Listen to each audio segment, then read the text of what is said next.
Admiral Kelthorin sat in his chair with bad posture. His body showed signs of many years of military service.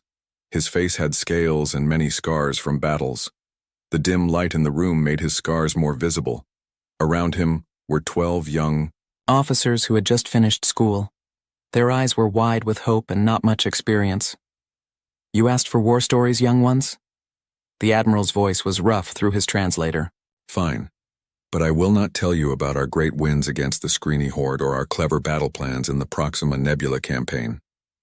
His 4 eyes got smaller, and the inner 2 eyes blinked slowly. "Tonight, I will tell you about the humans." The young officers began to whisper to each other. Humans were new to the Confederation. It had been only 200 years since first contact. Their area in space was small, their ships were not impressive, and their technology was mostly borrowed. "From others, sir," said Lieutenant Zanzar. "The humans, but they are just helper forces at best." The Admiral laughed, but it was not a happy laugh. "That is the most dangerous thing you can think in the whole galaxy, Lieutenant. I was in charge of the 8th Fleet during the Terran incursion. I was there when we first saw what their military could do." He waved to a robot server for a drink of fermented Nula juice. "The humans have a saying, 'Things are not always what they seem.' No species shows this more than they do." "Is this about their lieutenant?" "What was his name?" asked another officer. "Lieutenant Frank Miller," the Admiral said. The human name sounded strange when he said it. "Yes, that's where our learning began. But before I tell you about Lieutenant Miller, you need to understand something basic about humans." The Admiral leaned forward. His voice got quieter, but somehow it filled the room. "In this galaxy, there are hunter species and prey species. Most thinking races came from one or the other. The Variks came from pack hunters. The Kulari came from herd animals that eat plants. We Thorin came from water creatures that hide and then attack suddenly." He stopped talking for a moment to let his words sink in. Humans came from something else entirely. They were persistence hunters. They did not use claws or poison or great strength. They simply would not stop. Their prey would run, and humans would follow for days, until the prey fell down from being too tired. The Admiral finished his drink. This never giving up, this refusal to stop, it is the base of how they fight in wars. And I learned what it costs at the Battle of Sigma Octantis. Everyone was quiet for a moment. Then the Admiral began to speak again.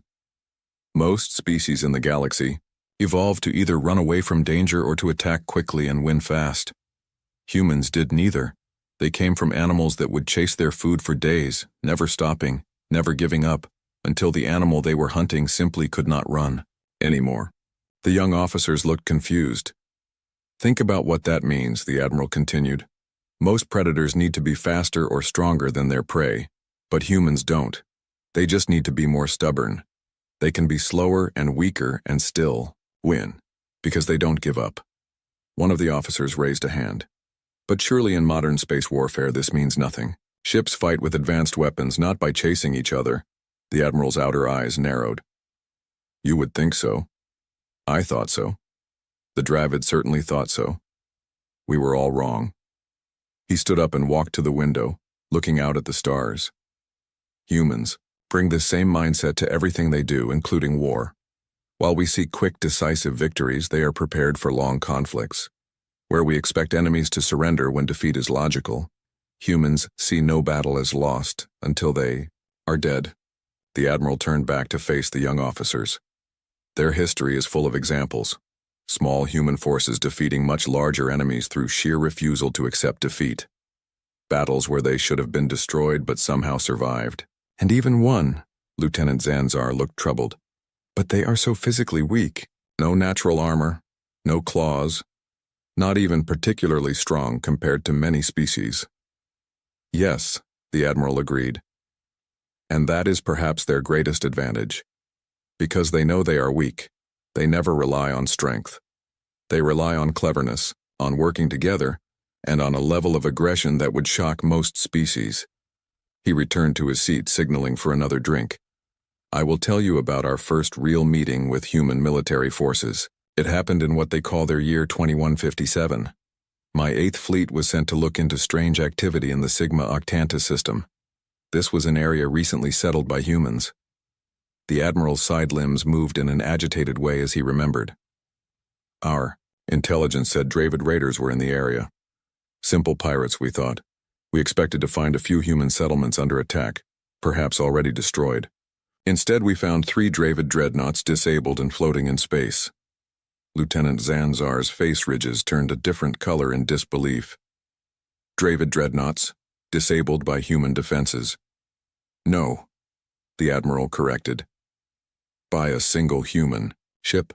The UES Dauntless. No one spoke after hearing this. The Dauntless was 1/5 the size of a Dravid dreadnought, with technology at least 1 generation behind Confederation standards. It should have been destroyed in seconds. Instead, it had managed to cripple 3 enemy capital ships. And the Admiral signaled for another drink. We made contact and met their commander, Captain John Rivers, a plain-looking human with a manner so calm it was unsettling. When we said we were surprised at their victory, he simply shrugged and said they had to make do. Kelthorin gestured toward the window where distant stars shined. The Dauntless had no military AI, no quantum weapons, no phase shields. What they had was a crew that refused to accept defeat. Captain Rivers showed me their battle recordings. The Admiral's voice got quieter. The Dravid attacked their colony without warning. Standard tactics: destroy orbital defenses, then send ground forces. But the Dauntless was being repaired in a hidden dock facility. Rather than run away or give up when 3 dreadnoughts appeared, they launched with half their systems not working. One of the younger officers leaned forward. How did they fight? They fought in unexpected ways. The Dauntless did a burn that would have killed most species, speeding up so fast that it strained even their reinforced bodies. They aimed at engine parts with normal warheads, not to destroy but to create fields of debris. Then they used those debris fields as cover to get closer and send what they called boarding teams. They boarded Dravid vessels. The question came from multiple officers at the same time. Yes, while still under fire. In suits that offered little protection, armed mainly with... The Admiral's translator seemed to struggle with the word shotguns. Weapons that shoot. Small metal pieces? Someone asked in disbelief. Simple, yes, but they work well in the tight spaces of a ship corridor, and they terrified Dravid warriors who had never seen such weapons. I watched their helmet recordings. The human boarding parties lost 40% of their people but never slowed down. They captured the first Dreadnought's bridge in less than 20 minutes. The Admiral's outer eyes closed briefly. With 1 Dreadnought captured, they used its weapons to disable the engines of the others. Classic human approach, they call it divide and conquer. He sat back in his chair, looking at each young officer in turn. This is why I tell you about humans. Not because they are the strongest or have the best technology. I tell you because they are the most dangerous species I have ever encountered. They look harmless, they seem friendly. But when they fight... His voice trailed off, and for a moment, the hardened old Admiral seemed almost afraid. When humans fight, they bring with them thousands of years of being the creatures that would not stop, would not give up, would follow their prey until it could no longer run. Remember this, younglings. Underestimate humans at your peril. The young officers sat in silence as Admiral Kelthorin took another sip of his drink. The story of the Dauntless had left them stunned. The Admiral seemed lost in thought for a moment before he continued. 6 cycles after the Sigma Octantis incident, we got a call for help from Outpost Zenith 7, the Admiral said. It was a science research station near what humans call the Kuiper Belt of their home system. He sat up straighter, his military training showing as he remembered the mission. The outpost had gone quiet. The Confederation Council was worried that important research had been taken. My flagship, the Indomitable, was sent with a human officer to help us, Lieutenant Frank Miller. The Admiral's eyes looked far away. Lieutenant Miller did not look special. He was short for a human with what they call red hair, quiet and respectful. He spent most of the trip studying how our ship worked, asking questions about our weapons and defense systems. I thought he was just curious. Kelthorin, moved his hand, and a picture of Outpost Zenith 7 appeared in the air. We arrived to find the outpost still there, but not answering our calls. Our normal way of doing things said we should send a drone to look first, then a security team if it was safe. Lieutenant Miller asked to join the security team. I had no reason to say no, so I agreed. The Admiral's voice changed, showing a respect that the young officers rarely heard from him. The security team found the outpost's crew dead, not from weapons but from a sickness made in a lab, a bioweapon created by HFY separatists, and they were still on the station. One of the officers gasped. The HFY rebellion had been one of the bloodiest fights in recent Confederation history. The HFY attacked our security team in the main laboratory. 9 of our best Thorin warriors and Lieutenant Miller against 17 HFY fighters. The HFY had planned well. They used devices that disabled our advanced weapons. The team was trapped and they could not call for help. The Admiral paused, his eyes seeing the past. What happened next I only know from the report of the one security officer who lived in the station's partly fixed cameras. Lieutenant Miller took charge when the team leader fell. He gathered the disabled weapons and moved back to a narrow service hallway. Thorin showed a map of the area. It was a spot they could defend, but they were surrounded. No way out. The smart choice was to give up. Instead, Miller took apart the disabled weapons and used parts to make simple bombs. He put the wounded behind walls for protection and told each person which area to shoot at. The Admiral's voice got softer. The HFY attacked in waves. The first wave met homemade bombs.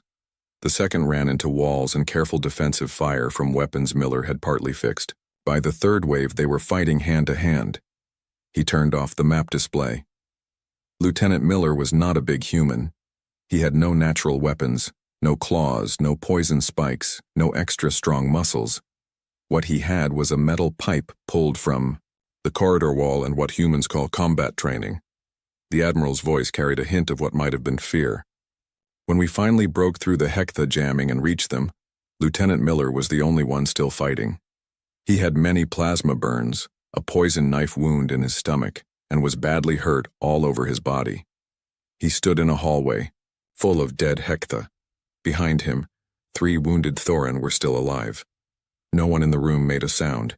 When our help team arrived, he did not drop his weapon right away. His eyes were not those of a thinking being in that moment. They were the eyes of something ancient and terrible. It took him several seconds to see that we were friendly. The Admiral looked around at the shocked faces of his audience. Lieutenant Miller lived, but barely. When I visited him in the medical bay, I asked why he had not given up when logically there was no hope. He seemed confused by the question. "The mission wasn't done, sir," he said. "And my people needed protecting." Thorin's side limbs shook slightly. The HFY had planned to release the bioweapon into Sol's asteroid mining colonies. Millions would have died. Lieutenant Miller's actions stopped this. For his service, he got something humans call the Silver Star. He seemed embarrassed by the attention. The Admiral sat up straight. This was just my first real lesson about humans in combat. The most disturbing thing I learned came during the Krell incursion, when I saw not just their bravery but their ability for calculated ruthlessness. He paused to let his words sink in. The Krell incursion happened in what humans call their year 2172. The Krell, a species not part of the Confederation from the Carina Sagittarius arm, began attacking outer colony worlds. He showed a star map of the area. The Confederation was slow to help. The colonies were far away and not important for strategy, but among them was a human settlement. New Anchorage. About 20,000 humans lived there, small by Confederation standards. The Admiral's face darkened. The Confederation Council talked about sending help. During these talks, the Krell started a full invasion of New Anchorage. We got their call for help, but the nearest Confederation battle group was 3 weeks away. The humans, however, had a small destroyer squadron just 7 days out. Lieutenant Zanzar frowned. A destroyer squadron against an invasion force? Yes. 5 human ships against a Krell war fleet of 19 capital ships. The human squadron was led by Captain Lisa Reeves of the UES Intrepid. When told about the situation, she reportedly said only, "We're on our way," and ended the call. The Admiral changed the display to show battle plans. Our experts predicted total loss of the human squadron. I personally sent a message to Captain Reeves telling her to wait for Confederation support. She said she got my message and kept going. Kelthoran's outer eyes narrowed. What I didn't understand, was that the humans had no plan to fight the Krell fleet directly. They had another plan. The display changed to show the new Anchorage colony. When they arrived in the system, the human squadron split up, following a path that let them send down dropships. They landed about 300 Marines on the surface while the Krell were focused on their ships. One of the officers tilted her head. 300 against an invasion force? What possible difference could they make? The Admiral's voice became very calm. Those 300 humans organized the colonists. New Anchorage was not a military settlement, but it was a hard world that attracted a certain type of human. Resourceful, tough. The Marines gave them weapons, trained them in days, and set up what humans call a guerrilla resistance. The Admiral leaned forward, his eyes intense. "This is the most important lesson I can teach you about humans. They have a saying, adapt, improvise, overcome. When facing greater numbers or superior technology, they don't fight fair. They change the rules of the game entirely." He looked around at the young officers. "In my long career, I have fought many battles against many species. I have seen bravery, skill, and determination from countless warriors, but I have never seen anything like the sheer will of humans when their backs are against the wall." The Admiral's voice grew quiet, almost as if he was speaking to himself. "They don't know when they're beaten, and that makes them the most dangerous species in the galaxy." The holographic display showed the new Anchorage colony as Admiral Kelthoran continued his story. The young officers leaned forward, captivated by the tale of human resistance. The Krell took control of the ground easily, but found they only controlled empty buildings, the Admiral said. Every night the humans would attack targets and then disappear. They destroyed supply centers, damaged communication towers, and ambushed patrols. They used simple but effective bombs triggered by pressure or tripwires. The Admiral's translator seemed to struggle as he continued. Meanwhile, the human destroyer squadron did what they called hit-and-run attacks. They never fought directly, but would appear at the edge of a system, fire a bunch of missiles, and vanish into faster-than-light travel before the Krell could respond well. These were small attacks, causing minimal damage, but they forced the Krell to stay on constant alert. He showed a timeline of the conflict. This continued for 18 days. The Krell became more and more aggressive in their search operations, which was exactly what the humans wanted. They lured Krell patrols into prepared traps. City areas became death traps, buildings set to collapse, intersections turned into kill zones with crossing fields of fire. The Admiral paused, letting the meaning sink in. By the time Confederation forces arrived, the Krell had lost about 40% of their ground forces and 3 capital ships. More importantly, they had lost all order as a fighting force. They were tired, paranoid, jumping at shadows. Kelthoran closed the display. The human civilian deaths were high, nearly 6,000 dead, but they never gave up. Captain Reeves later told me something I will never forget. She said, "Admiral, you should understand that humans don't need to win. We just need the enemy to lose." He looked around at the silent officers. After it was over, I toured the colony with a human officer named Major Paul Carter. I asked him how civilians had fought so well. His answer still haunts me. He said, "Every human is about 3 meals away from becoming a stone-cold killer. We're all descended from top predators who survived ice ages and plagues. Civilization is just a thin cover." The Admiral's side limbs shuddered slightly. But the most disturbing part of human warfare was still to be shown to me.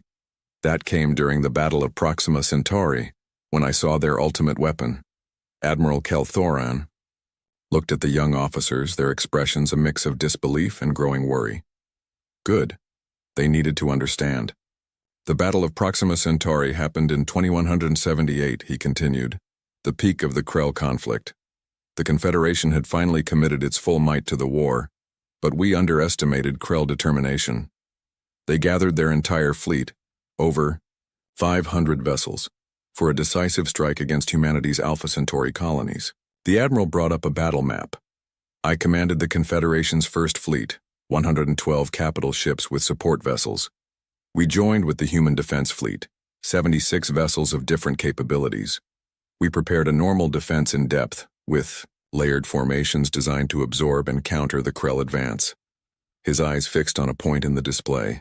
2 days before the expected Krell arrival, I was invited to a strategy meeting aboard the human flagship, UES Constitution. Their overall commander was Admiral William Boyd, an older human with gray hair and a manner so calm it bordered on detachment. Kelthorin's posture stiffened at the memory. Boyd listened to our defensive strategy, asked a few questions, then quietly suggested a different approach. He called it Operation Hellfire. When he outlined the plan, I was disturbed. The Admiral changed the display, showing a complex orbital setup.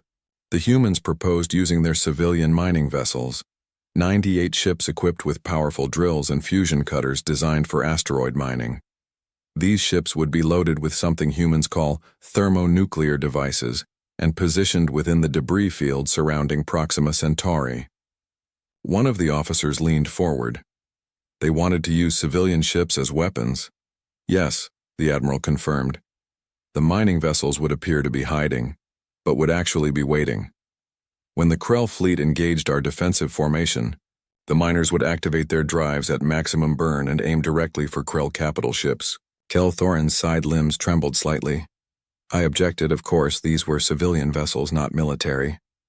The crews were not soldiers. Admiral Boyd acknowledged this, then informed me that every mining crew had unanimously volunteered when asked. The display shifted to show the actual battle formation. I did not understand humans then as I do now. I thought surely they would reconsider, that their civilian leadership would reject such a plan. I was wrong. Not only did they approve it, but when I expressed my concerns about using civilian vessels, their representative seemed confused. Admiral, she said, in human history, when existence is threatened, there are no civilians. The Admiral's voice dropped lower. The Krell arrived as expected with more ships and good formation. Our combined fleets fought according to plan, appearing to give ground gradually. The Krell advanced into the debris field, focused entirely on our military vessels, the holographic display animated, showing the movement of forces. That's when Operation Hellfire began. 98 mining vessels, each piloted by volunteer crews, activated their drives at the same time. The Krell detected the sudden energy signatures, but classified them as non-fighters trying to flee. Kelthorin's 4 eyes seemed to lose focus as he recalled the scene. The mining ships accelerated to maximum speed on direct collision courses. The Krell realized too late what was happening. Their defense systems were pointed toward our military vessels, their shields set up for energy, weapons, not physical impacts. The display showed the mining vessels closing with the Krell formation. 43 mining ships were destroyed before reaching their targets. The remaining 55 hit Krell capital ships at tremendous speed, exploding their nuclear payloads. On impact, the effect was devastating. The simulation showed massive explosions blooming across the Krell fleet. 29 Krell dreadnoughts destroyed in the first wave. Their formation shattered. While they tried to regroup, our combined military forces executed a coordinated attack on their disorganized fleet. The battle lasted just under 7 hours. The Krell suffered 83% losses. They never recovered as a military power. The Admiral closed down the display. The human casualties were total. All 98 mining ships lost with all hands. 714 humans who were not soldiers, not trained for war, not forced by anything except their own will. Silence filled the officers' lounge. After the battle, I attended a ceremony humans call a memorial service. Admiral Boyd read the names of every mining crew member. It took hours. For each ship, he read a short phrase. They gave the last full measure of devotion. Kelthorin's translator struggled with his next words. I asked a human officer, Commander Steve Martinez, how they could celebrate such a terrible sacrifice. His answer has shaped my understanding of humans ever since. He said, "We don't celebrate the dying admiral. We celebrate that they were the kind of people who would do this for others." The admiral sat straight in his chair, His military bearing fully returned. The young officers remained silent, processing the shocking story of Operation Hellfire. "That, young officers, is why I tell you about humans," Admiral Kelthorin said. "Not because of their technology or their numbers, but because of what they are willing to do. In my long career, I have met many species who will die for duty or honor or even ideas. The humans are the only species I have ever met who will die for each other." He looked around the circle of stunned faces. The Confederation classified humans as a minor species with limited military potential. That is a terrible misunderstanding. They are individually adaptable, collectively resourceful, and have a unique psychology that makes them both incredibly cooperative and terrifyingly ruthless when threatened. Lieutenant Zanzar raised her hand nervously. "Admiral, you've told us 3 stories about human warfare. Are there other incidents that stand out in your memory?" The Admiral's 4 eyes blinked slowly, one pair after the other. "Yes, many. But perhaps I should tell you about the incident at Tau Ceti. It demonstrates yet another aspect of human warfare that makes them unique." He adjusted his position, seeming to gather his thoughts. This occurred in 2183, after the Krell conflict had ended. A group of pirates, a mixed band of outcasts from various species, had established a base in the Tau Ceti system. They were raiding shipping lanes, attacking civilian vessels. The Admiral called up a new star chart. The Confederation dispatched a task force to eliminate the threat. I commanded the operation. We had 14 vessels, more than enough to handle a pirate band. We also had 1 human ship attached to our force, the UES Relentless, commanded by Captain Alan Wright. Kelthorin's outer eyes narrowed at the memory. The pirates had a base on an airless moon, well fortified, with defensive batteries and shields. Our plan was conventional: bombard from orbit, reduce their defenses, then send in troops to clean up survivors. Captain Wright requested a meeting before we began our attack.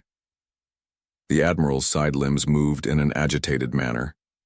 He proposed an alternative approach. Rather than bombard the base, he suggested his ship could deploy a small team to infiltrate the facility. I was skeptical. The base had significant defenses and was built into the moon's regolith, making it difficult to approach unseen. The holographic display showed the pirate base. Captain Wright explained they had developed what they called an Earth glide vehicle, essentially a sled that would allow operators to move across the surface while remaining in physical contact with it.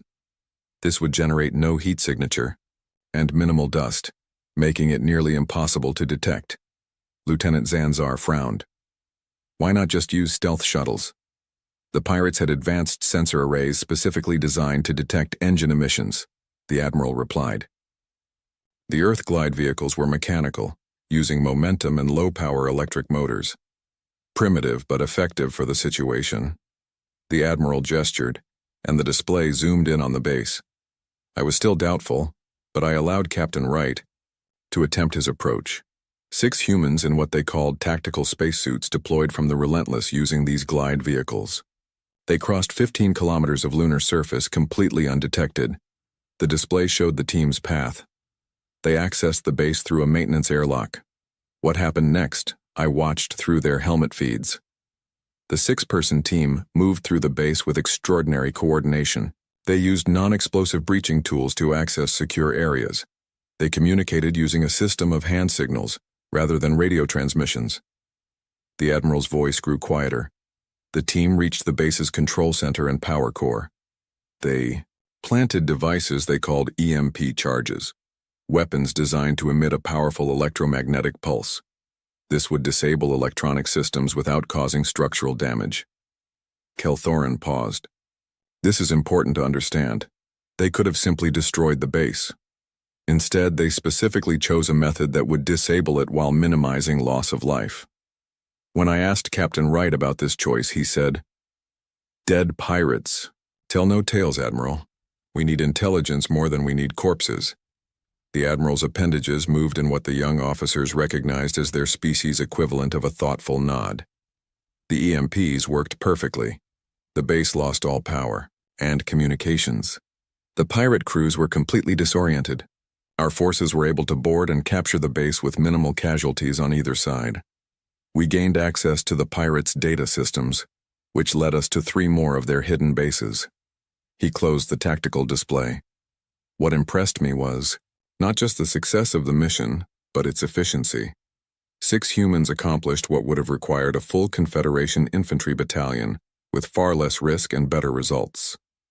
When I commented on this to Captain Wright, he simply said it was standard special operations procedure. The Admiral looked directly at Lieutenant Zanzar. This brings me to another key aspect of human warfare. They have a concept they call force multiplication. The idea that a small, well-trained team with the right equipment and approach can have the impact of a much larger force. While most species in the Confederation rely on technological superiority or numerical advantages, humans focus on maximizing the effectiveness of individual soldiers. One of the other young officers spoke up. But Admiral, surely special operations are not unique to humans. Many species have elite units. Yes, Kelthorin agreed. But there is a difference. Most species view such units as exceptional, used, rarely for special circumstances. Humans view this approach as standard. They would rather send 6 perfectly trained operatives than 600 adequate ones. The Admiral's voice took on a lecturing tone. They have a military philosophy that values quality over quantity in a way few other species do. They believe, and have repeatedly demonstrated, that training, adaptability, and initiative are more valuable than numbers or even technology. He leaned back in his chair. This is why I tell you these stories, because someday you may command ships with human crew members or serve alongside human vessels. You need to understand that they do not think like we do. They do not fight like we do, and if you try to force them into our tactical doctrines, you will waste their unique capabilities. Lieutenant Zanzar looked thoughtful. Is that why the Confederation has special protocols for human integration into our forces? Exactly, the Admiral said. Those protocols weren't created to accommodate human weaknesses. They were created to leverage human strengths. He gazed around at the young officers. Remember this. Humans appear physically weaker than most Confederation species. Their technology is less advanced than many, but they compensate through innovation, adaptation, and a level of individual initiative that would be considered insubordination in many of our cultures. The Admiral's voice grew solemn. And remember one thing above all, never push humans to the point where they have nothing left to lose, because that is when they are most dangerous. Admiral Kelthorin looked at his audience of young officers. Their expressions showed that his stories had affected them deeply. Good. That was his intention. I have one final story to share, the Admiral said. One that perhaps reveals the most disturbing aspect of human warfare. What happened during the Arcturus Rebellion? Several of the officers exchanged glances. The Arcturus Rebellion was recent enough that most had heard of it, but the details were classified. The Arcturus system was a human colony that declared independence from their government, the Admiral explained. They seized control of orbital platforms and planetary defense systems. The human authorities asked for Confederation assistance in resolving the situation. He signaled for a fresh drink. I was assigned as the Confederation liaison aboard the human command vessel UES Guardian under Admiral Carol Peterson. She was a veteran of multiple campaigns, highly decorated. I expected her to take aggressive action based on my previous experiences with human military leaders. The Admiral's 4 eyes blinked slowly. Instead, she did something I found puzzling. She opened communications with the rebel leadership. For 3 weeks, she talked with them. Daily conversations about their grievances, their demands, their ideals. I thought it was a waste of time, but she insisted it was essential. Lieutenant, Zanzar tilted her head. A delaying tactic? That's what I assumed, the Admiral said. But it was more than that. During these conversations, Admiral Peterson was learning about the rebels. Not just their military capabilities, but their psychology, their motivations, their relationships with each other. Kelthorin's voice grew softer. She was creating what humans call a psychological profile of the rebel leadership, understanding not just how they fought, but how they thought, what they valued, what they feared. The Admiral straightened in his chair. After 3 weeks, she presented her plan. The rebel leadership had 3 main figures: a former military officer named George Ellis, a political idealist named Diane Harris, and a technical genius named Peter Lee. Together, they formed a balanced leadership triangle. Admiral Peterson's plan was to remove just one, Ellis, the military leader. One of the young officers leaned forward. "Through assassination?" "No," the admiral said sharply.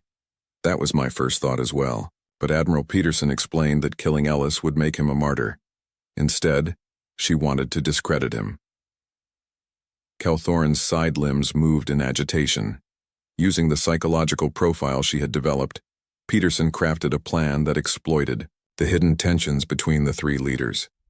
Through careful manipulation of communications, selective release of intelligence, and a series of small military feints, she created the impression that Ellis was secretly negotiating with the human government for his own benefit. The admiral's voice carried a hint of reluctant admiration. It worked perfectly. Harris and Lee turned against Ellis. The rebel force fractured along lines of loyalty. They began fighting among themselves. Within days, the rebellion collapsed without the Guardian firing a single shot in direct combat. Silence filled the room. "This is what I find most unsettling about human warfare," Admiral Calthorne continued. "Not their bravery or their adaptability or their sacrifice. Those are admirable qualities. What is truly alien about humans is their understanding of psychology as a weapon." He looked around at the young officers. "In the Confederation, we view warfare as a physical contest. Ships, weapons, soldiers. Humans see it as much more.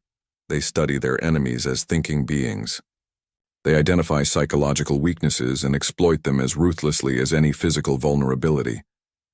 Lieutenant Zanzar appeared troubled. "That seems dishonorable." "By our standards, perhaps," the admiral agreed. "But humans have a saying. The supreme art of war is to subdue the enemy without fighting. They consider it more ethical to win through psychological means than through bloodshed." Calthorne's translator seemed to struggle with his next words. "After the Arcturus operation, I asked Admiral Peterson why she chose this approach over a conventional assault. Her answer was very human.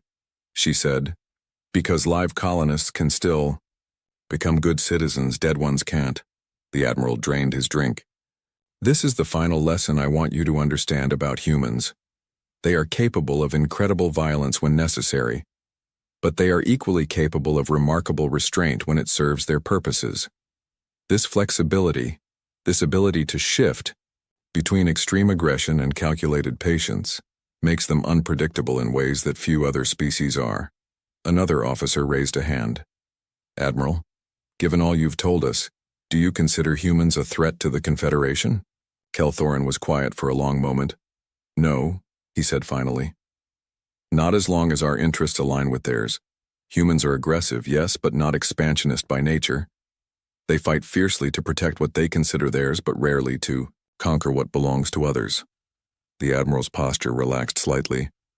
"What I do consider dangerous is misunderstanding them, treating them as just another member species, without appreciating their unique psychology and capabilities. That is why the Confederation treaty with humans has such unusual provisions." Lieutenant Zanzar's facial ridges darkened with surprise. The restrictions on bioweapon research, the prohibition against targeting human civilian populations? "Yes," the admiral confirmed. "Those provisions were not designed to protect humans from us. They were designed to protect us from humans." He gazed out at the stars. "Because if there is one thing I have learned in my long career, it is this. Humans make excellent friends and terrible enemies, and which they become depends greatly on how you treat them." The admiral stood, signaling the end of the gathering. "You are the next generation of Confederation officers. Some of you will command mixed crews. Some will work alongside human vessels. Some may even find yourselves facing humans in combat. Though I pray to the ancestral waters this never happens." He looked at each young officer in turn. "When you deal with humans, remember my stories. Remember their persistence, their adaptability, their willingness to sacrifice, their understanding of psychology as a weapon. Remember that they rarely think or act as we expect them to. Admiral Kelthorin moved toward the exit but paused for a final remark. And remember one last thing. A human commander once told me this, and I have found it to be universally true. Humans can forgive an enemy who fights honorably. They will never forgive one who doesn't. As the Admiral left the officers' lounge, the young officers remained seated, their usual chatter absent. Each was lost in thought, contemplating the stories they had heard and the species they now understood a little better, and perhaps feared a little more. Lieutenant Zanzar was the last to leave. As she stood at the viewport, looking out at the stars where human worlds turned in their orbits, she wondered which she would rather have, humans as allies or as enemies. The answer was obvious, but it led to a more troubling question. What would it take to turn them from one to the other? She didn't know, but she was certain of one thing. She never wanted to find out. The massive control room of the Galactic Hegemony's border outpost buzzed with activity.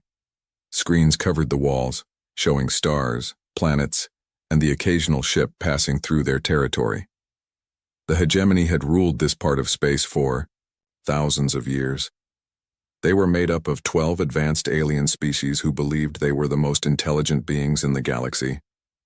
Lieutenant Zixpar, a thin, blue-skinned alien with 4 arms, stared at his screen with growing concern. His upper right hand tapped a series of buttons while his lower hands gripped the edge of his workstation. "Commander, I'm detecting an unknown vessel entering Sector 7, Zixpar called out, his voice high and warbling. "It's not matching any known design in our database." Commander Vextol, a tall purple-skinned alien with ridge-like growths running down his back, moved quickly to Zixpar's station. He leaned forward, his 6 eyes blinking in sequence as he studied the readings. "Send the data to Admiral Krasthul immediately," Vextol ordered. "This could be a new species or perhaps a new design from the Meridian Collective." Within minutes, Admiral Krasthul's massive form appeared on the main screen.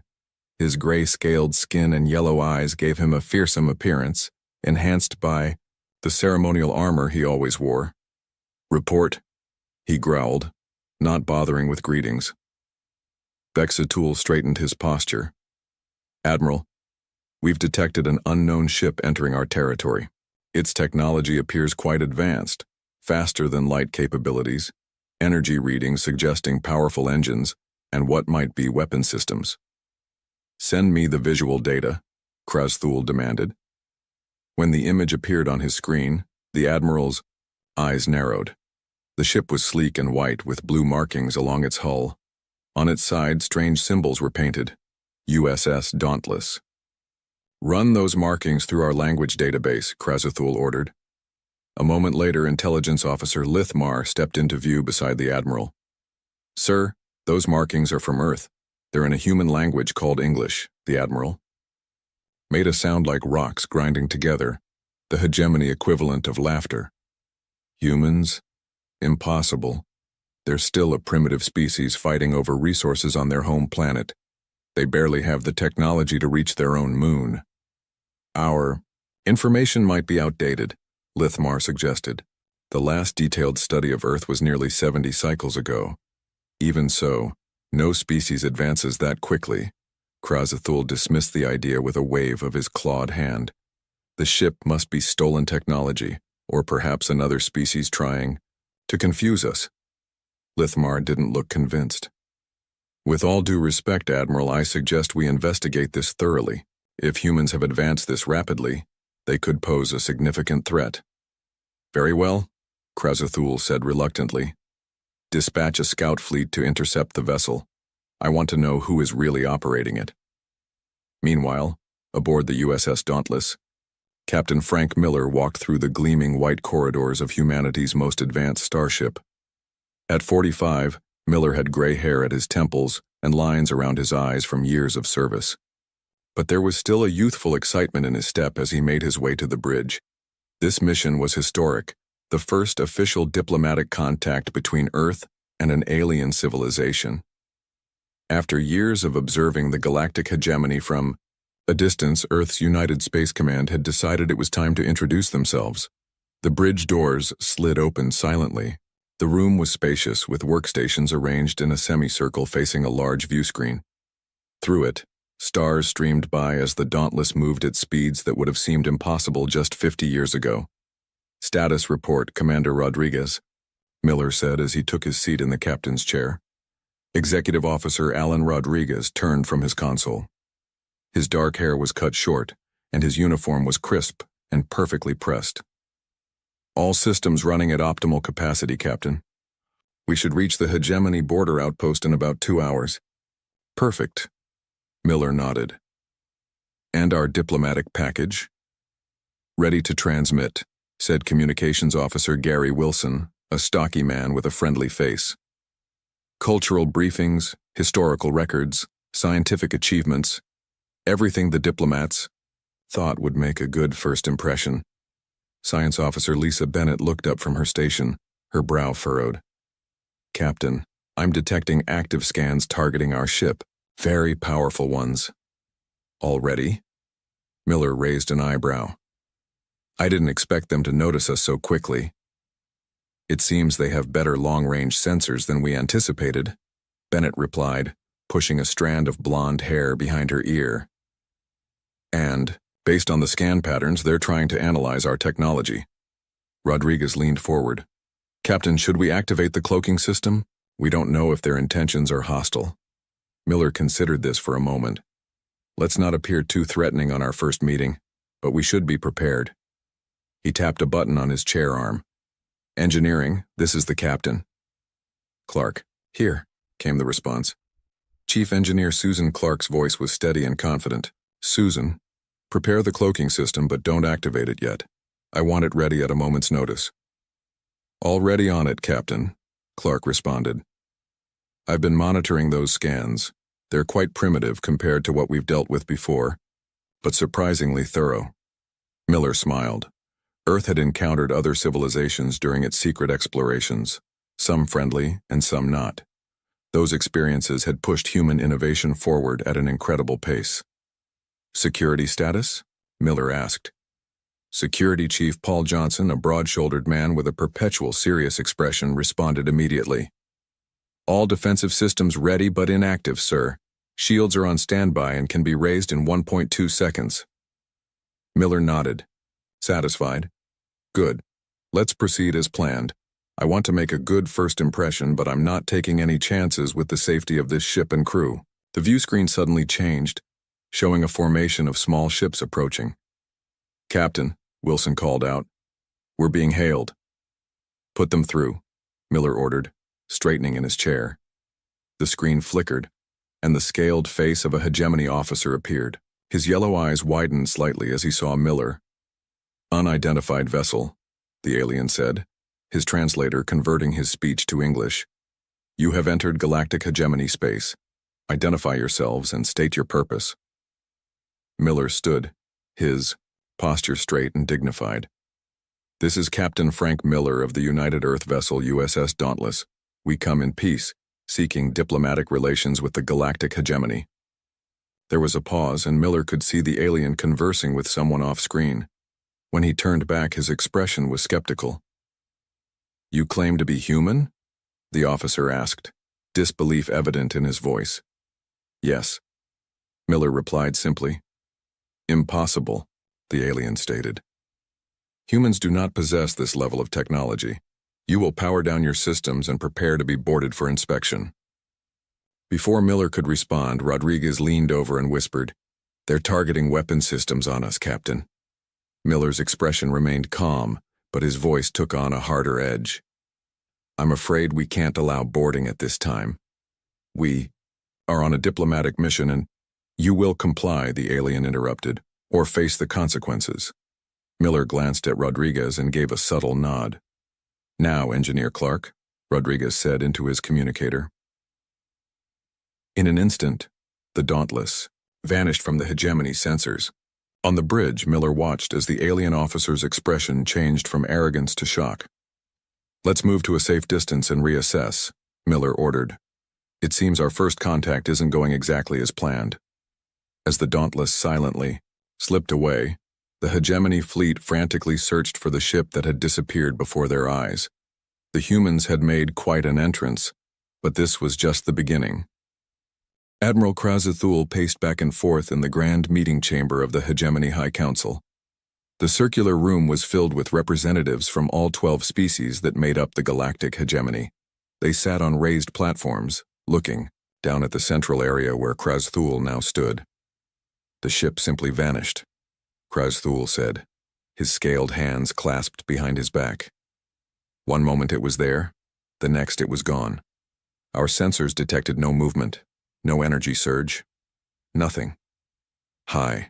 Counselor Zorvan, an ancient being with pale translucent skin and glowing eyes, leaned forward. And you still believe this cannot be a human vessel?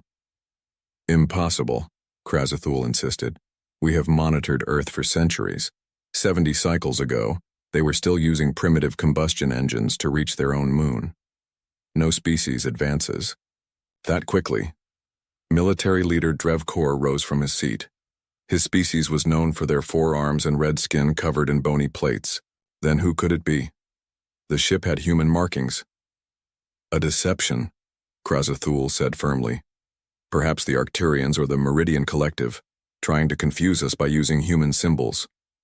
Cultural anthropologist Vex Nara stepped into the center of the room. Unlike most hegemony officials, she had actually studied humans extensively.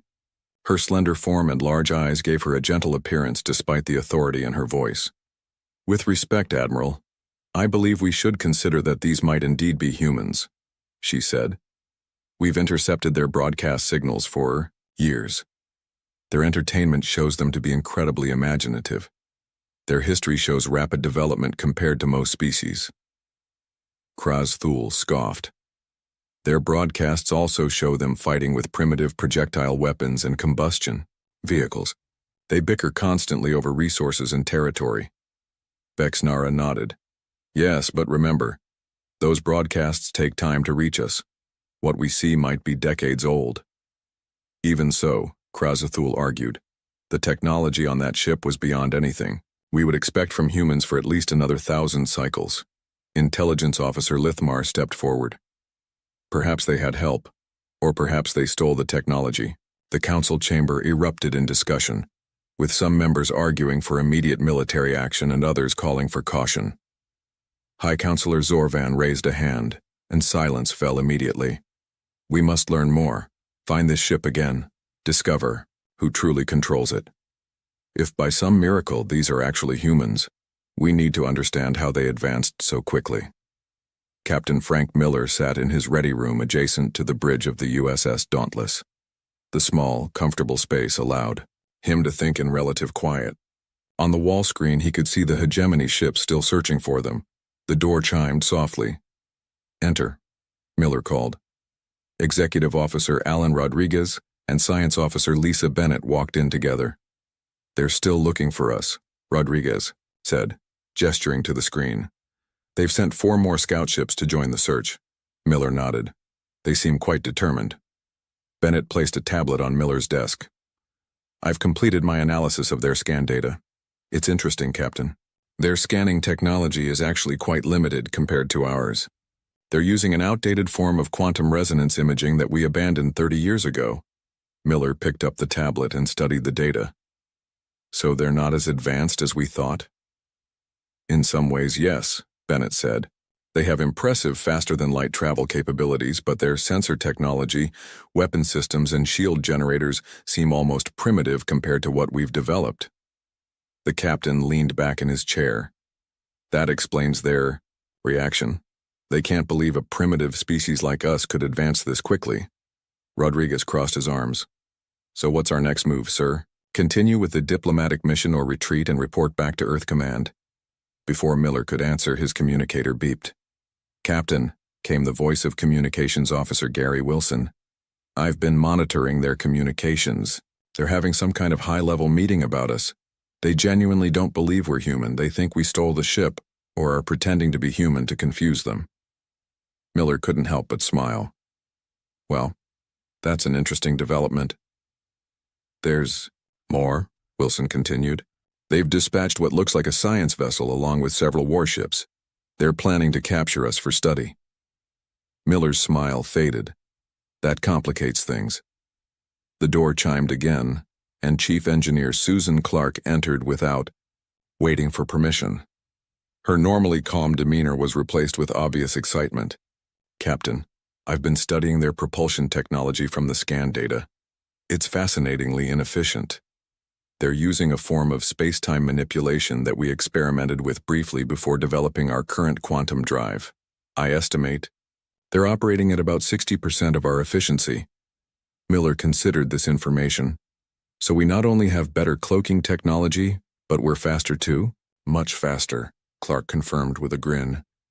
"And their weapons, they're still using directed plasma energy. We moved beyond that decades ago." Security Chief Paul Johnson's voice came over the communicator. "Captain, the hegemony fleet is expanding. Their search pattern, they're getting closer to our position." Miller stood up. "All right, let's show them a little of what we can do, but not too much. Susan, I want you to drop the cloak just long enough for them to spot us. Then engage the standard drive, not the quantum drive, and move to a new position. Let's see how they react." "Playing cat and mouse, Captain?" Rodriguez asked with a small smile. "Something like that," Miller replied. "Let's head to the bridge." On the Hegemony flagship, Admiral Krazathul watched as the mysterious ship suddenly appeared on their sensors. "There," he shouted. "Track it, don't lose it this time." But before their weapons could lock on, the ship accelerated away at incredible speed. Unlike before, it didn't disappear. It simply moved faster than their ships could follow. "Impossible," Krazathul muttered. "Speed readings indicate they're moving at least twice as fast as our fastest vessels." Lithmar studied the readings with growing concern. "Admiral, I'm beginning to think we should consider that these might actually be humans."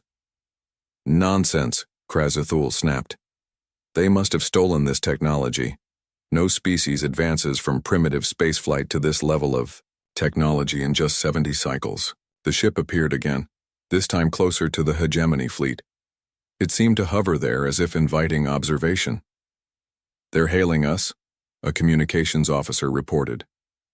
Krazathul hesitated, then nodded. "Put them through." The image of Captain Frank Miller appeared on the screen. He looked calm and professional in his blue and silver uniform. "Greetings, Admiral," Miller said politely. "I believe we got off on the wrong foot. We truly are human, and we truly come in peace. Would you care to start over?" Krazathul's eyes narrowed. "If you are human, explain how you developed this level of technology so quickly." Miller smiled. "We're quick learners, Admiral, and highly motivated. Perhaps we could meet in person to discuss this further." "A trap," Krazathul muttered to Lithmar. The intelligence officer whispered back. "Or an opportunity to learn more." Krazathul turned back to the screen. "Very well. We will send a delegation to your ship." "Excellent," Miller replied. "We look forward to welcoming you aboard the Dauntless. Please limit your delegation to 5 representatives. We'll transmit docking instructions shortly." As the communication ended, Krazathul turned to Lithmar. "Prepare a team, armed but discreetly. I want to know everything about that ship and its crew." "And if they truly are humans?" Lithmar asked. "Then," Krazathul said, his voice low, "the Hegemony faces a threat unlike any we've encountered before." The Hegemony delegation prepared to board the human vessel. Admiral Krazathul had selected 4 others to join him. Intelligence Officer Lithmar, Cultural Anthropologist Vex Nara, Military Strategist Dorn Vex, and Chief Scientist Rilnak. Each wore formal attire with hidden weapons and scanning devices. "Remember," Krazathul said quietly as they approached the docking port. "Observe everything. We need to determine who really controls this ship. And if they truly are humans?" Vexanara asked. "Then we need to know how they advanced so quickly," Krazathul replied. "No species jumps from primitive rockets to this level of technology in just 70 cycles unless they had help, or stole it." Dornvex, a large alien with ridged armor-like skin, grunted in agreement. "If humans have advanced this rapidly on their own, they represent a serious threat. Such quick technological development suggests dangerous unpredictability." Their shuttle docked with a slight bump. The airlock cycled, and the door slid open to reveal Captain Frank Miller waiting with 3 of his officers. "Welcome aboard the USS Dauntless," Miller said with a smile. "I'm Captain Frank Miller. This is my executive officer, Alan Rodriguez, science officer Lisa Bennett, and security chief Paul Johnson." The humans looked exactly like the images from Earth broadcasts. 2 males and 1 female with varying skin tones but the same basic features. They wore crisp blue and silver uniforms with small insignia on their chests. Krazathul stepped forward. "I am Admiral Krazathul of the Galactic Hegemony. These are my associates." He introduced each member of his team briefly. Miller nodded politely to each visitor. "We've prepared a tour of our vessel, followed by refreshments and discussion in our conference room. Please follow me." As they walked through the ship's corridors, the Hegemony visitors tried to conceal their interest in the advanced technology surrounding them. The lighting was different from Hegemony ships, softer but more efficient. The air circulation systems were silent but effective. Even the door mechanisms seemed more advanced, opening and closing with barely a whisper. "How many crew members serve on this vessel?" Lithmar asked casually. "We have 120 personnel aboard," Miller replied. "This is a diplomatic vessel, so our crew is smaller than our military ships." "And this is just one of your fleet?" Dornvex asked, his voice carefully neutral. Miller smiled. "We have several ships of this class, yes. The Dauntless is our newest model, launched just 6 months ago." Chief Scientist Rilnock, who had been scanning everything discreetly with a device hidden in his sleeve, whispered to Krazathul, "Admiral, these readings confirm the technology is real and functioning. This isn't a facade." Krazathul frowned, but said nothing. The tour continued to the medical bay, where the delegation met Dr. Olivia Martinez, the ship's chief medical officer. She showed them medical technology that made even Rilnock's eyes widen in surprise. "This cellular regenerator can heal most injuries in minutes," Martinez explained, demonstrating on a small cut on her hand. The wound closed instantly, leaving no trace. "We've nearly eliminated death from physical trauma." Next came engineering, where Chief Engineer Susan Clark proudly showed off the ship's propulsion systems, or at least the parts they were willing to reveal. "This is our standard faster-than-light drive," Clark explained. "It allows us to travel at approximately 300 times the speed of light." Rilnock couldn't contain himself. "But that's faster than any known technology except for the ancient precursor artifacts." Clark smiled politely. "Is it? How interesting." The final stop before the conference room was the bridge. The delegation stood at the back, observing as the crew worked at their stations. Through the large view screen they could see the Hegemony fleet holding position nearby. "Your ship is impressive," Krazathul admitted reluctantly, "but I still find it difficult to believe humans developed this technology independently." Miller turned to face the Admiral directly. "Let's discuss that over refreshments, shall we?" In the conference room, human servers brought in drinks and food suitable for both species. Once everyone was seated, Miller activated a display on the wall. "I understand your skepticism, Admiral," he said, "so I'd like to show you something." The display showed a timeline of human technological development. "This is our history of space exploration."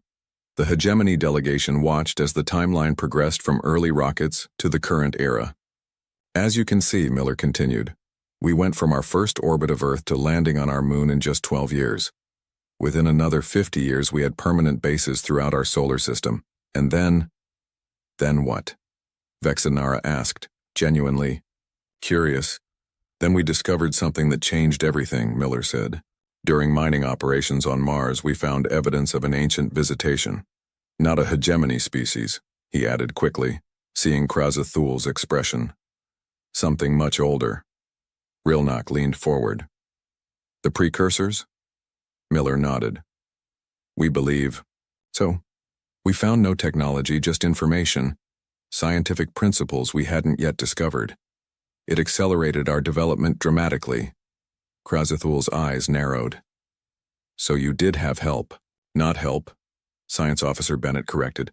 "Just information. The achievements are still ours, We took basic principles and developed them in ways even the precursors hadn't imagined. Dornbeck suddenly stood up. Admiral, this confirms my concerns. If humans can advance this quickly with just a hint of precursor knowledge, they are too unpredictable and dangerous to be allowed free travel in hegemony space. Before Krazathul could respond, alarms blared throughout the ship. Security. Chief Johnson pressed his hand to his earpiece, listening intently. Captain, he said urgently, 3 more hegemony battleships just arrived. They're powering weapons and demanding our surrender. All eyes turned to Krazathul, who looked as surprised as the humans. This is not my order, he said firmly. I am the fleet commander. Miller's expression hardened. Then it seems someone is acting without your authority, Admiral. Communications. Put the hegemony ships on screen. The wall display changed to show a hegemony commander. His scaled face showed only contempt. Human vessel, the commander said. By order of military high command, you will power down all systems and prepare to be boarded. Your technology will be claimed for the hegemony. Resistance will result in your destruction. Miller looked at Krazathul. Is this how the hegemony conducts diplomacy, Admiral? Krazathul stood up, clearly angry. Commander Brackven, stand down immediately. I am conducting diplomatic negotiations with these humans.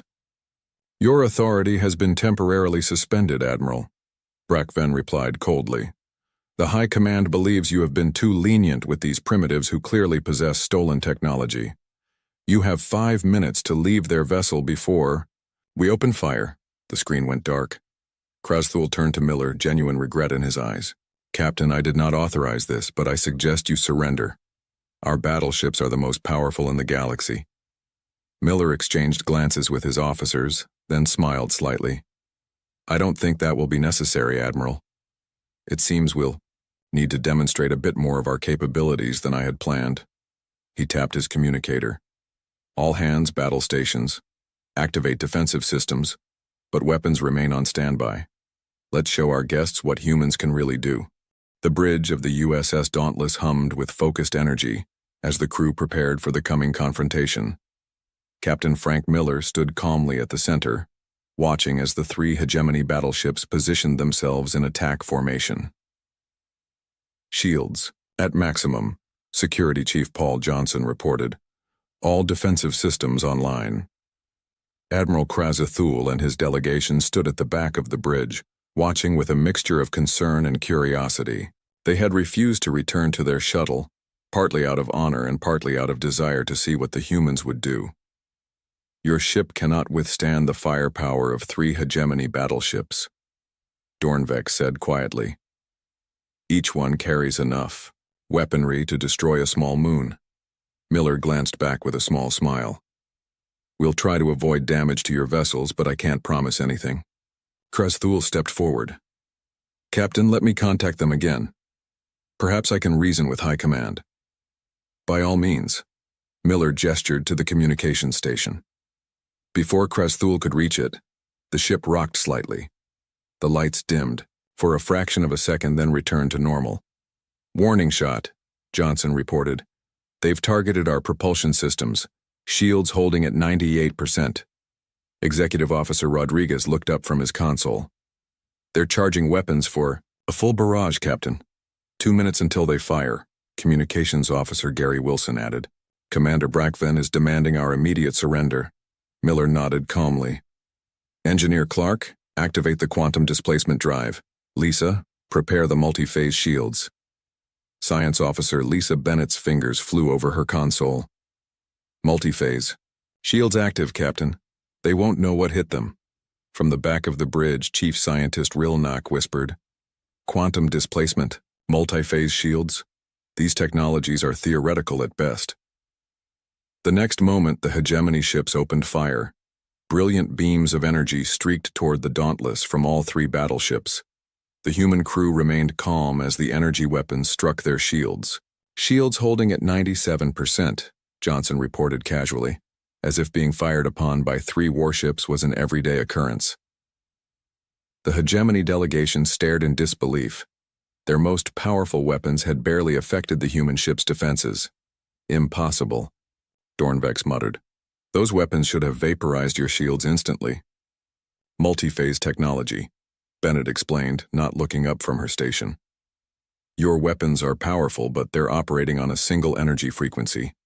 Our shields adapt and phase shift to neutralize the specific attack pattern. Miller turned to Clark. Engineer, demonstrate the quantum displacement drive, please. With pleasure, Captain, Clark replied with a grin. She pressed a sequence of controls on her console. What happened next left the hegemony delegation speechless. The Dauntless seemed to flicker, and suddenly there were 3 identical ships where one had been. How? Krasthul began, but couldn't finish the question. Quantum displacement, Bennett explained. We're not actually creating copies. We're existing in multiple quantum states simultaneously. Each version is equally real, while the drive is active.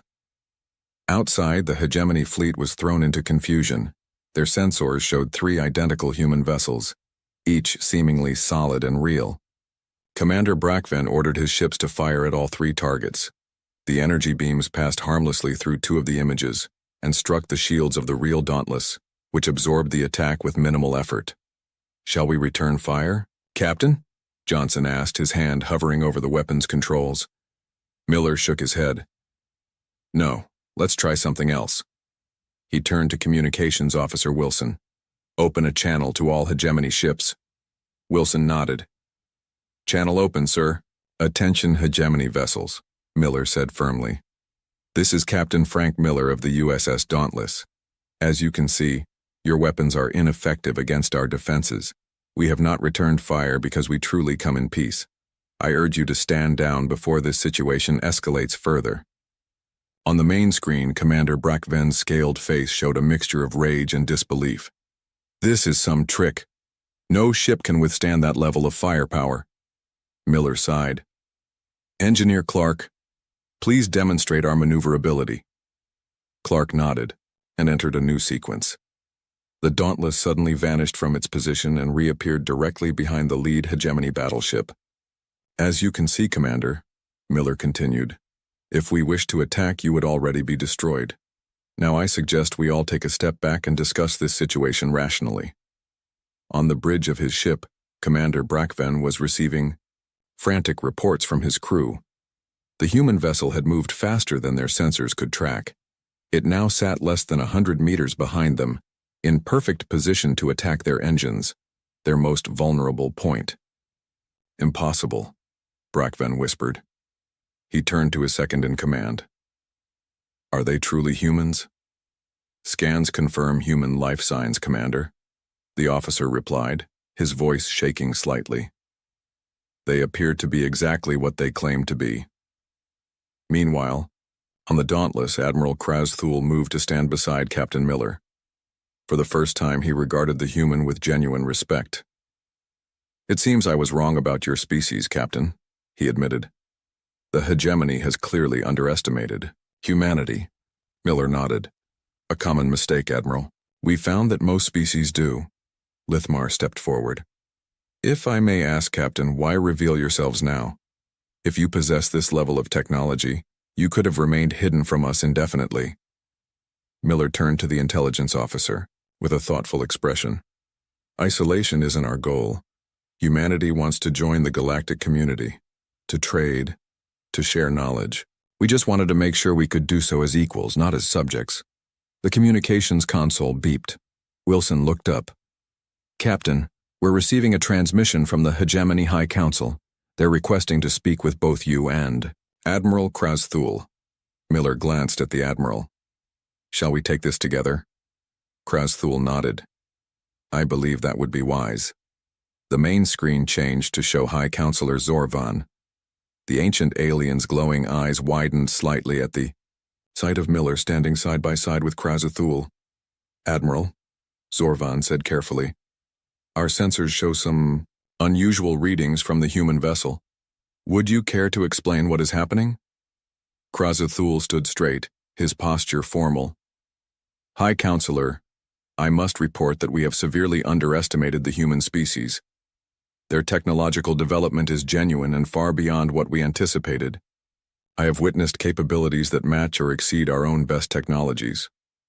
Zorvan was silent for a moment, absorbing this information. Finally, he turned his gaze to Miller. Captain, it seems we have much to discuss. I formally invite you and your senior officers to meet with the High Council at our central world, Hegemony Prime. Miller smiled. We would be honored, High Counselor. And what of Commander Brackvin and his ships? They will stand down immediately, Zorvan replied, with a sharp glance off-screen that suggested Brackvin was already facing consequences. And, Captain, would you be willing to share some of your technological insights with us? Miller exchanged glances with his officers before answering. Some, yes. Others, we'll keep to ourselves for now. I hope you understand. Zorvan nodded. Slowly. Indeed. It seems humanity will be a most interesting addition to our galactic community. We look forward to your arrival. As the transmission ended, the bridge fell silent. Then Rodriguez turned to Miller with a small smile. Well, Captain, it looks like our first diplomatic mission is back on track. Miller nodded. Set course for Hegemony Prime, maximum safe speed. Let's not keep the High Council waiting. As the Dauntless prepared to depart, the Hegemony delegation watched with new eyes. No longer did they see humans as primitive upstarts. Now they saw them as something far more significant and perhaps far more dangerous equals. The USS Dauntless approached Hegemony Prime, a massive planet with 3 moons and sprawling cities visible even from orbit. Captain Frank Miller stood on the bridge, looking at the spectacular view on the main screen. After their show of force, the Hegemony had provided them with an honor escort of 5 ships. Quite a change from trying to blast us out of space, Executive Officer Alan Rodriguez commented quietly. Miller nodded. Nothing earns respect faster than showing you don't need it. The Hegemony capital was a city of towering spires and sweeping arches, built with materials that sparkled in the planet's golden sunlight. The Dauntless landed at a central spaceport where a large reception committee waited. Ready for real diplomacy? Miller asked his senior staff as they prepared to disembark. Science Officer Lisa Bennett adjusted her uniform. After everything else, this should be the easy part. Security Chief Paul Johnson wasn't so sure. I still think we should bring more security, Captain. A show of trust is important here, Miller replied. Besides, I doubt they'll try anything after what they've seen of our capabilities. The landing ramp extended, and Miller led his team out. Admiral Krazathul waited at the bottom, alongside High Counselor Zorvan and a group of officials from various Hegemony species. Captain Miller, Zorvan greeted them, his translucent skin glowing slightly in the sunlight. Welcome to Hegemony, Prime. Miller bowed slightly. Thank you for your invitation, High Counselor. We look forward to productive discussions. As do we, Zorvan replied, though some of the officials behind him looked less enthusiastic. Please, follow me to the Grand Council chamber. As they walked through the capital city, humans and aliens alike observed each other with curiosity. The streets were filled with members of all 12 Hegemony species going about their daily business. Many stopped to stare at the humans, creatures most had only seen in intercepted broadcasts from Earth. The Grand Council chamber was an enormous circular room with a domed ceiling that showed a real-time view of space above the planet. Hundreds of delegates sat in tiered seating, while the High Council itself occupied a raised platform at the center. Miller and his team were given seats of honor near this platform. Zorvan called the session to order. Esteemed delegates of the Galactic Hegemony, today we welcome representatives from Earth. Recent events have demonstrated that the human species has advanced far beyond our previous assessments. A murmur ran through the chamber. Not all of it sounded welcoming. A delegate from one of the more militant species stood. High Counselor, we must address the danger here. If humans have advanced this quickly, who knows what weapons they might develop next? Perhaps we should consider preventative measures. Miller tensed slightly but kept his expression neutral. Johnson's hand moved closer to his concealed sidearm. Admiral Krazathul surprised everyone by speaking up immediately. I once shared those concerns. But having witnessed human technology firsthand, I must say this. If they wished us harm, we would already be defeated. This caused an even louder murmur. Krasthul was known as one of the most cautious and paranoid military leaders in the hegemony. Furthermore, Krasthul continued, they had multiple opportunities to destroy our ships, yet chose restraint instead. This suggests wisdom alongside their technological prowess. Zorvan nodded. Well said, Admiral. He turned to Miller.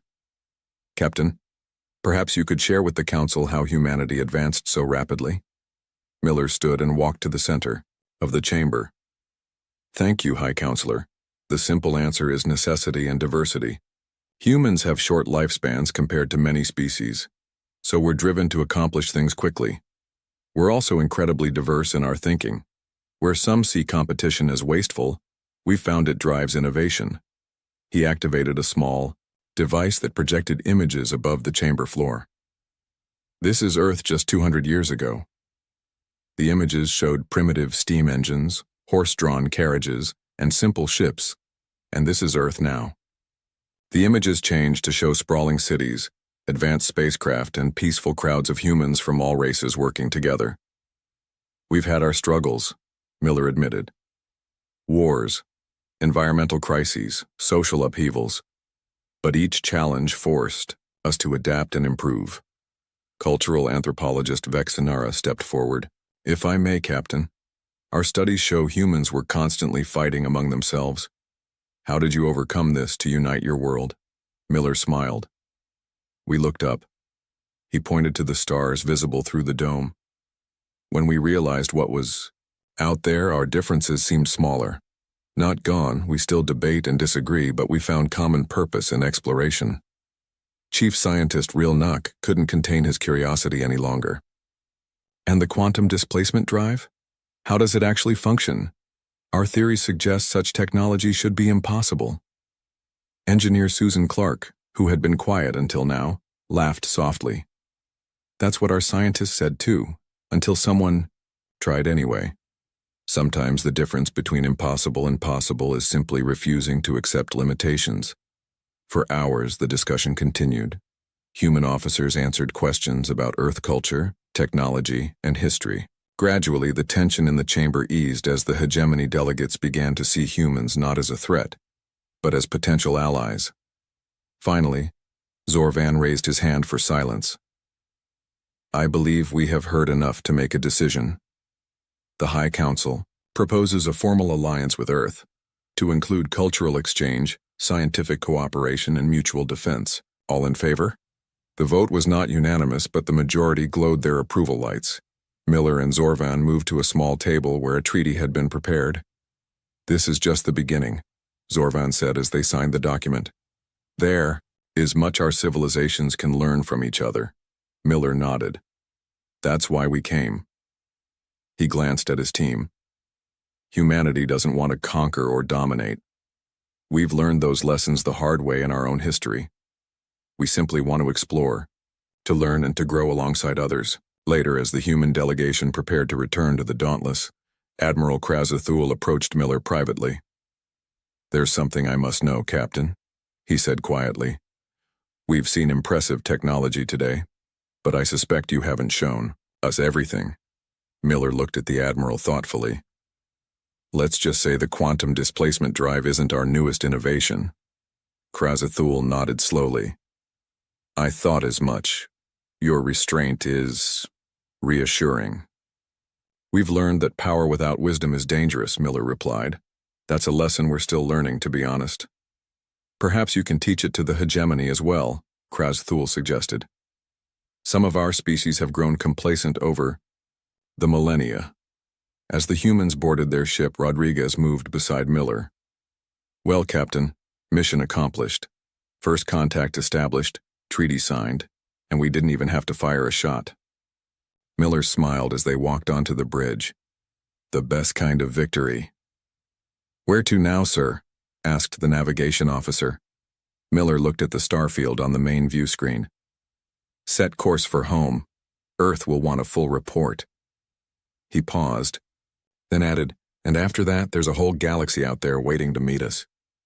As the Dauntless lifted off from Hegemony Prime, species across the galactic hegemony began updating their databases. Humans, a young species with remarkable technological advancement and unexpected wisdom. Approach with respect. The ship that the Empire had spotted, the ship they had refused to believe belonged to humans, had changed the course of galactic history forever.